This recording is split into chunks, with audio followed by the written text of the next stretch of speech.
तर मी टॉर्च आणायला गेलो आणि तिकून परत आलो. तुम्ही बघतो काय, मामाचे पायवर आणि मुंडकं खाली पाण्यात. आणि मामा स्वतःचा जीव वाचवण्यासाठी खूप प्रयत्न करत होते की धावपळ अशी की बाहेर कसं निघायचं.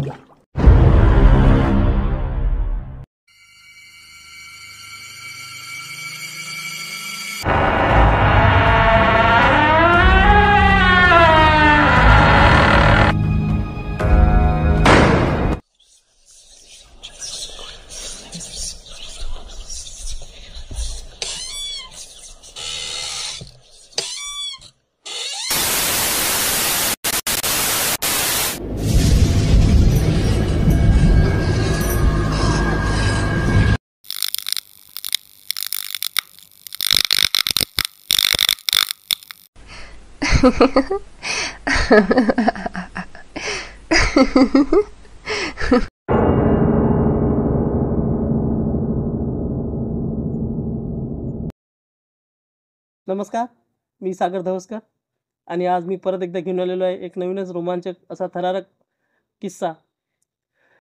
मित्रांनो, तुम्ही याआधी पण आम्हाला असाच तुमचा सपोर्ट दिला, तुम्ही आमचे चॅनल वॉच केलं आणि असंच तुमची आवड व्यक्त केली कमेंटमधून, कोणी आम्हाला पर्सनली फोन करून सांगितलं, त्यासाठी तुम्हा सर्वांचे थँक्स. आणि आज परत आपल्यासोबत आहेत दीपक भाऊ. यांच्या आयुष्यात खूप भरपूर असे वेगवेगळे किस्से आणि अशा थरारक गोष्टी झालेल्या आहेत. त्यांनी मन भरून आपल्याला सांगितलेल्या आहेत, आपल्यासमोर त्या गोष्टी मांडलेल्या आहेत. आजही एक दीपक भाऊ त्यांचा एक वेगळाच असा थरारक अनुभव आपल्यासमोर घेऊन आलेला आहे, जो अत्यंत रोमांचक आहे. पण त्याआधी त्यांची अशी इच्छा आहे की मी आज तुम्हा सर्वांसोबत असा एखादा वैयक्तिक माझाही असा किस्सा जर असेल तो सांगावा. आज मी तुमच्यासोबत माझा एक वैयक्तिक किस्सा घेऊन आलेलो आहो. तो कसा वाटला तुम्ही मला कमेंटमध्ये पण सांगाल, त्या गोष्टीवर मी आज सांगू इच्छितो. मित्रांनो, एक वेळेस असं एक माझ्या आयुष्यामधला असा एक प्रसंग आहे, तुम्ही सांगू शकतो, जो रोमांचकही म्हणू शकाल तुम्ही. एकदा असं झालं होतं की दीपक भाऊ, एका रात्री, उन्हाळ्याची रात्र होती. उन्हाळ्याच्या रात्रीमध्ये शक्यतोवर गावामध्ये लोक गरमी होते घरामध्ये, तर शक्यतोवर बाहेर अंगणामध्ये आपले बाज खटिया जे काही म्हणतो आपण त्याच्यावरती आपण बाहेरच हवेशीर झोपत असतो. बाहेर थंडी हवा लागली, हवा सुरू असते आणि त्या थंडी हवेमध्ये चांगली झोप लागते. त्यामुळे मी आणि आमच्या फॅमिलीमध्ये सर्वच मेंबर आम्ही बाहेर, आमचं अंगण मोठं आहे, तर त्यामुळे अंगणामध्ये आम्ही झोपलो होतो. आणि रात्रीचे बहुतेक मला टाईम आठवते परफेक्ट की 2:30 ते 3च्या दरम्यानचाच टाईम होता तो. आणि सर्व आम्ही झोपलेलो गाढ निद्रेमध्ये. आणि अचानकली मी जसं झोपलोय तर माझ्या जिथं डोकं आपण सिराना म्हणतो, बाजीवर मी झोपलो होतो. सिराना म्हणजे अचानक ती एका बाईच्या, एका स्त्रीच्या रडण्याचा आवाज आला. ती स्त्री रडत होती, ती अशा दुःखात रडत होती की जसं काही तिला किती दुःख आहे आणि कितीच नाही. मला असं वाटलं की कदाचित माझी मम्मी किंवा माझी बहीण झोपेमध्ये रडत असेल किंवा काही स्वप्न बघत असेल, म्हणून मी अंगावरच घेतलेलं आणि त्याच्यातूनच म्हटलं की कोणी जर का रडत असेल तर रडू नका, झोपून राहा. पण तरी तो आवाज थांबला नाही. म्हणजे निश्चितच मी जागा झालेलो होतो पूर्णपणे. मी पूर्णपणे जागा होतो आणि तो आवाज चालू होता. असा रडण्याचा आवाज पाहून मला पण खराब वाटलं. मला वाटलं काय कोणतरी घरी माझ्या कोणी दुःखी आहे का, कोणा काही टेन्शन आहे का, म्हणून मी अंगावर काढलं, बघितलं तर सर्व गाढ झोपलेले होते. मला असं वाटलं माझ्या कानाच्या बाजूला कोणतरी आतापर्यंत रडत होतं. मी बघितलं इकडे तिकडे कोण आहे, कोणीच नव्हतं. परत झोपलो. मोबाईल होता माझ्या जवळच. मी मोबाईल बघितला, टाइम होता 2:30 वाजले होते त्याच्यामध्ये, आणि मी परत झोपलो. माझ्या असं काही ध्यानीमनी नव्हतं, मी कसं विचार केला नाही की तसं काही असणार म्हणून. पण असा त्या स्त्रीचा रडण्याचा आवाज सारखा माझ्या कानात होत होता की ती स्त्री कशी रडत होती. म्हणजे तिच्या रडण्यामध्ये असं एक वेगळंच दुःख होतं. मला परत असा भास म्हणा किंवा काय असं समजलं नाही की मला भास होतोय. पण भास जर असता तशा रडण्याचा आवाज मला क्लिअरली ऐकायला आला होता ती रडत होती आणि माझ्या कानामध्ये तो आवाज सारखा गुंजत होता, जसं मी नुकतंच कोणाला तरी ऐकलं. मला परत तो आवाज आला थोड्या वेळानंतर. तेव्हा मला असं वाटलं काहीतरी गडबड आहे. पण असं वाटत होतं की त्या स्त्रीला विचारावं की तुला काय दुःख आहे, एवढी का रडत आहेस तू. आणि मी झोपेतल्या झोपेत तिथंच, जसं मी अंग टाकलेलं होतं झोपण्यासाठी, त्यावेळेस तिथंच मी जोरात विचारलं आणि तिला बोललो, प्लीज रडू नको. बस एवढं बोललो मित्रांनो, आणि तो आवाज आला नाही परत. दुसऱ्या दिवशी परत मग एकदा असं झालं की दुसऱ्या दिवशी असं इन्सिडेंट झाल्यानंतर मग आम्ही घरात झोपलो सर्वजण. त्यावेळेस आमच्या घरी भाजीपाला चालत होता, भाजीपाल्याचं आमच्या घरी दुकान होतं, त्यामुळे सकाळी सब्जी मंडीमध्ये जावं लागत होतं. सब्जी मंडीतून सकाळी झाकटमध्ये दिवस निघायच्या आधीच सब्जी मंडीतून भाजीपाल्याचा माल आणून दिवस निघता तो विकायला न्यावा लागत होता. असं रुटीन चालू होतं. पण माझे पप्पा उन्हाळ्यात त्यांना बाहेरच मस्त झोप लागते म्हणून अंगणातच झोपत होते. आम्ही फॅमिली, मम्मी, बहीण, भाऊ, आमची आजी, आम्ही घरात झोपत होतो. रोज असा रुटीन होता की सकाळी 4 वाजले की पप्पा आवाज देत होते आईला उठण्यासाठी की चल आपल्याला मार्केटमध्ये जायचं आहे म्हणून, आणि रोजचा असं रुटीन चालू होता. पण त्या दिवशी मी अक्षरशः जागा होतो. नवीनच मोबाईलमध्ये कुठला तरी गेम घेतला होता, खेळत होतो, आणि खेळता एवढा गुंग झालो होतो त्या गेममध्ये की पहिल्यांदाच घेतला, त्यामुळे मी तो एवढा खेळण्यात गुंग झालो होतो. मग कानामध्ये हेडफोन लावले होते आणि गेम खेळत होतो. नंतर वाजता 1-1:30 वाजला आणि मी झोपण्यासाठी मोबाईल ठेवला आणि अंगावर घेऊन झोपलो. पण माझी चेतना जागी होती, कारण की मी त्या गेममध्ये कसं काय खेळलो हे मला रिव्हिजन होत होतं. म्हणून बघला 1-1:30 वाजता मी ठेवला, मला कन्फर्म होतं. आणि नंतर आवाज आला पप्पांचा की उठ, आपल्याला भाजीपाला आणायला जायचं बाहेरून. मी वेळ बघितला की 1:30 वाजलेला आहे आणि मी झोपलेलो नाही, आणि एवढ्याच रात्री कसे काय पप्पा आवाज देऊ शकतो.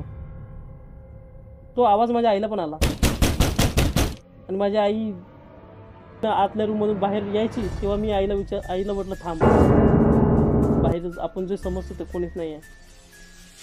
मी आतमधून पप्पांच्या फोनवर फोन लावला. पप्पा झोपलेले होते त्यामुळे मी 2दा रिंग वाजवली. दरवाजा ओपन केला नव्हता, आणि तसे आम्ही सगळे जागे झालो. आई पण जागी होती. त्यानंतर आम्ही जागे झाल्यानंतर दरवाजा उघडला तर बाहेर कोणी आणि अंगणामध्ये पप्पा कार झोपलेले होते.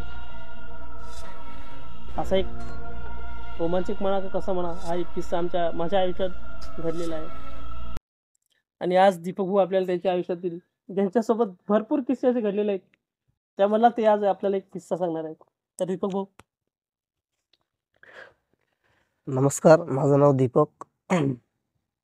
तर माझ्यासोबत जो किस्सा घडला तर तो शेतामध्ये घडला, की ज्यांच्या शेतामध्ये मी काम करायचो. तर ते ज्यांचं शेत आहे त्यांचं नाव तर मी घेऊ शकणार नाही, कारण की या व्हिडिओचा असर त्यांना बघितलं त्यांच्यावरती तो पडू शकतो. तर शेतामध्ये त्यांच्या आपला जो कांदा असते त्या कांद्याचं बी टाकतात आणि त्याच्यापासून कांदा तयार होतो. म्हणजे ते कांद्याच्यावरती फुल येते, त्या फुलामध्ये बी तयार होतं. तर त्या शेतामध्ये असं पाणी भरायसाठी घेतलं की बा शेताला जसं आपण गव्हाला कसं पाणी भरतो त्या पद्धतीनंच त्या कांद्याला पाणी भरत असतात. मग पाणी भरायला घेतलं तर मग दिवसा लाईट काही एवढी विशेष राहायची नाही, तर मग तेवढं पाणी काम काही होत नव्हतं. मग मालकाचं मन असं होतं की बा तू नाईटला का घेत नाही. आपण ते समजा गुप्त घेतलं होतं काम. मग आपली एक मनाची अशी इच्छा होती की बा जेवढ्या लवकर झालं तेवढ्या लवकर आपलं अंगाचं दूर होईल. मग मी रातच्याला पण पाणी द्यायला तिथं बरेच 10-10 वाजेपर्यंत थांबायचो. तर मग तरीसुद्धा ते पाणी वावर काही शेत काही ते होत नव्हतं ते पाणी तेवढं. मग एक दिवशी मी थांबून गेलो शेतातच, की म्हणलं की बा आज आपण शेतातच थांबू आणि पूर्ण पाणीच देऊन टाकू. मग शेताच्या बाजूला इकडनं एक बाजूवाल्याचं जे शेत होतं तर ते पण शेतामध्ये पाणी भरायला होते. मग आपल्याला असं वाटलं की बा चला आपल्या सोबतीला कोणीतरी आहे. तर शेताच्या बाजूला ते तिकडनं शेताच्या बाजूला रस्ता होता असा गाळवाट, आणि त्या गाळवाटच्या तिकडून त्यांचं शेत होतं. तर रात्रीचे 2-2:30 वाजले असतील. तर पाणी भरता भरता ते जे मोटरचं जे स्टार्टर असते त्या स्टार्टरमधून एकदम असं खळकन, म्हणजे बटन बंद केल्यासारखं होत जाय, असं अच्छा. की बा पुरं पाणी बंद होऊन जात जाय पाईपलाईन. तर मग मी असं बरेचदा 3 वेळेस झालं माझ्यासोबत की मी तिथं जाऊन चालू करायचो आणि ते परत बंद व्हायचं. लाईट वगैरे सगळं चालू होतं. मग हे असं का होते, तर मग शेवटी मी कंटाळून ते मोटर ॲटो स्विचवर लावली. ते ॲटो स्विचवर लावल्यावर बंद होण्याचं कारणच नाही. ज्यावेळेस लाईट जाईल त्यावेळेसच ते मोटर बंद होईल. मग असं करता करता की बघ ॲटो स्विचवर लावली ते 1 तास व्यवस्थित चालली, त्यानंतर पुन्हा बंद पडली. मग आता मला असं वाटलं की बहुतेक मोटरमध्येच काही प्रॉब्लेम असेल, या स्टार्टरमध्ये एखादा वायर कुठं लूज असेल. तर मग बाजूवाल्याला मी आवाज दिला किंवा 2 मिनटं या, म्हणजे टॉर्च पकडू लागा मला थोडीशी स्टार्टरमध्ये, मी वायर चेक करतो. तर त्यांना मी मामा म्हणतो, अजूनही आहेत ते. मग ते मामा आले तिथं आणि त्यांनी टॉर्च पकडला. त्याच्यामध्ये मी वायरिंग बघितली तर पूर्ण बरोबर होती. त्याच्यामध्ये कुठंच अशी वायर लूज नव्हती. मग ते म्हणत हे सगळं व्यवस्थित आहे, त्यांनी बघितलं. मग ठीक आहे, मग पुन्हा चालू करून दिलं, चालू झालं. मग ते म्हणत माझं तिकडे पाणी लावलेलं आहे, मी येतो, काही प्रॉब्लेम जर आला तर मला आवाज दे. ठीक आहे. मग त्यानंतरही ते तसंच झालं, बंदच झालं, परत बंद झालं. मग मला खूप त्या गोष्टीचा कंटाळा आला. म्हणलं आता जाऊ द्या, आता सकाळीच बघू आपण काय.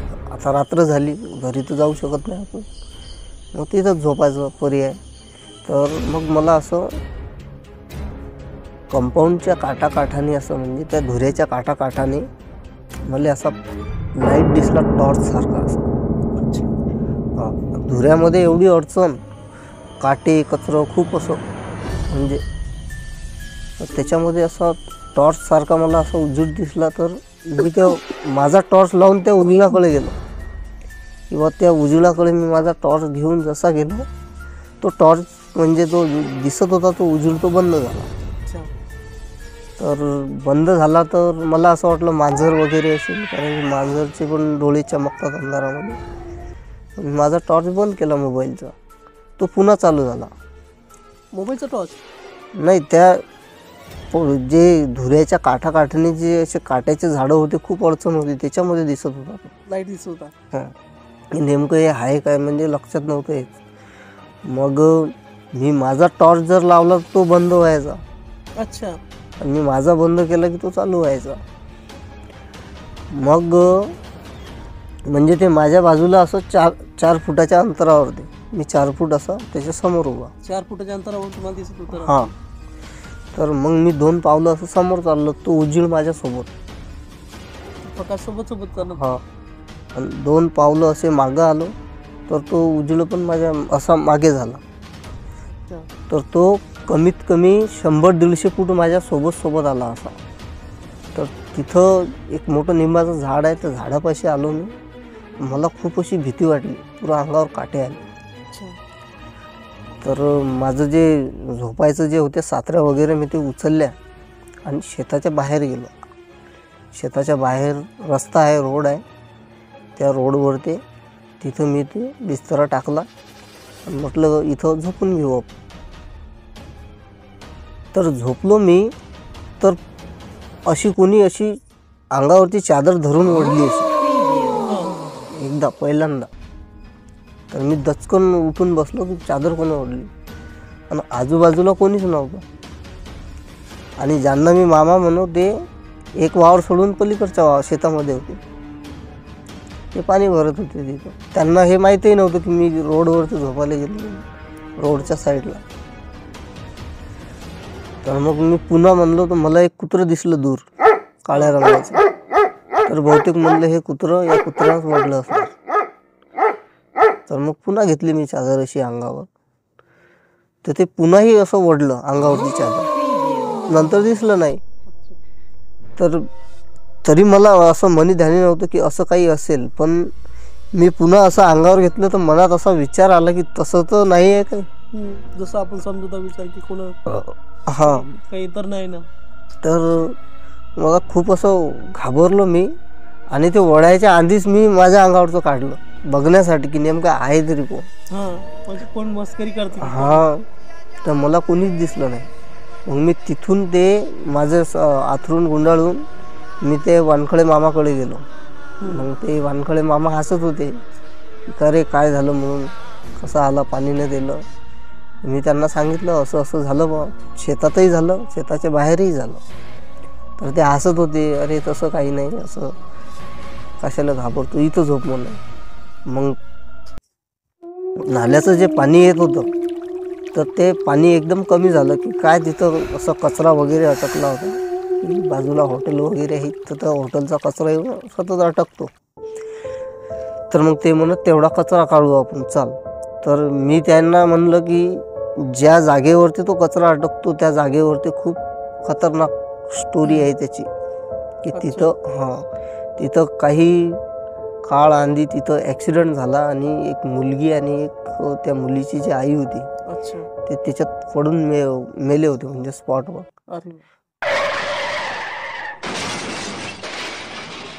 ते मला माहीत होतं.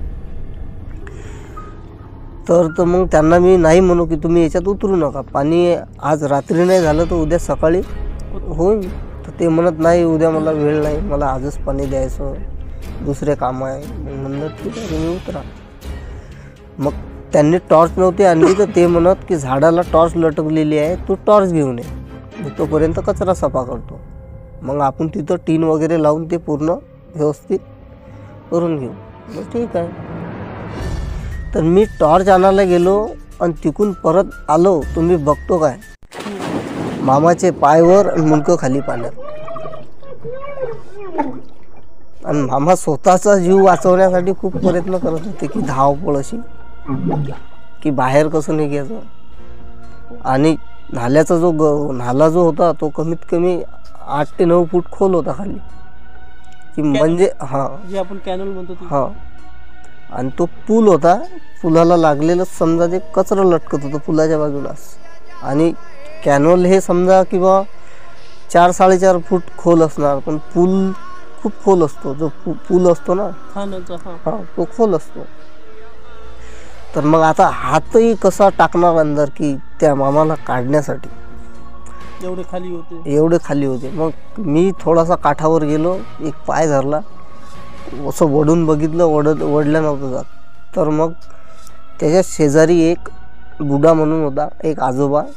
त्या आजोबांकडे मी गेलो धावत त्या आजोबांना बोलावून आणलं आणि दोघांना मिळून त्या मामांना असं काठावर खिचला.